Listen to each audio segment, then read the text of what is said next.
సామాజిక వార్తా స్రవంతి Z9 digital TV news కి స్వాగతం. ముందుగా హెడ్లైన్స్.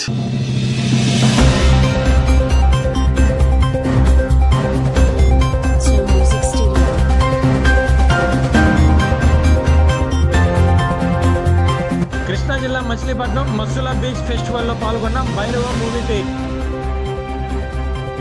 రాష్ట్రంలో ఉన్న పోర్టులు, ఫిషింగ్ హార్బర్ల పనుల పురోగతిపై ముఖ్యమంత్రి చంద్రబాబు నాయుడు సమీక్ష. పెనుగొండ గ్రామం పెళ్లి ఇంట్లో అగ్ని ప్రమాదం, గాయపడిన వారిని హాస్పిటల్ తరలించిన బంధువులు. కృష్ణా జిల్లా మచిలీపట్నం మసుల బీచ్ ఫెస్టివల్ సందర్భంగా భైరవం చిత్రం హీరోలు నారా రోహిత్, మంచు మనోజ్, మంత్రి కొల్లు రవీంద్ర కోనేరు సెంటర్ నుండి లక్ష్మీ టాకీస్ సెంటర్ వరకు 2K రన్ ను ప్రారంభించారు. ఈ 2K రన్ లో నగర ప్రజలు ఉత్సాహంగా పాల్గొన్నారు. ఈ సందర్భంగా మంచు మనోజ్ మాట్లాడుతూ ఎంతో ఘనచరిత్ర కలిగిన మచిలీపట్నం రావటం ఆనందంగా ఉందని అన్నారు.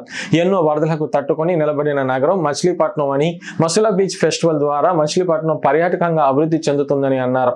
హీరో నారా రోహిత్ మాట్లాడుతూ రాష్ట్ర అభివృద్ధిలో పర్యాటక ప్రాంతంగా అభివృద్ధి చాలా ముఖ్యమని, మసుల బీచ్ ఫెస్టివల్ నిర్వహించడం అభినందనీయమని, బ్రిటిష్ కాలం నుండి ఇక్కడ పోర్టు ద్వారా వాణిజ్య ప్రాంతంగా అభివృద్ధి చెందిందని అన్నారు. రాష్ట్రంలో ప్రస్తుత నిర్మాణంలో ఉన్న పోర్టులు, ఫిషింగ్ హార్బర్ల పనుల పురోగతిపై ముఖ్యమంత్రి నారా చంద్రబాబు నాయుడు క్యాంపు కార్యాలయంలో సమీక్ష నిర్వహించారు. పోర్టుల ఆపరేషన్, మెయింటెనెన్స్ పై అధికారులతో చర్చించారు.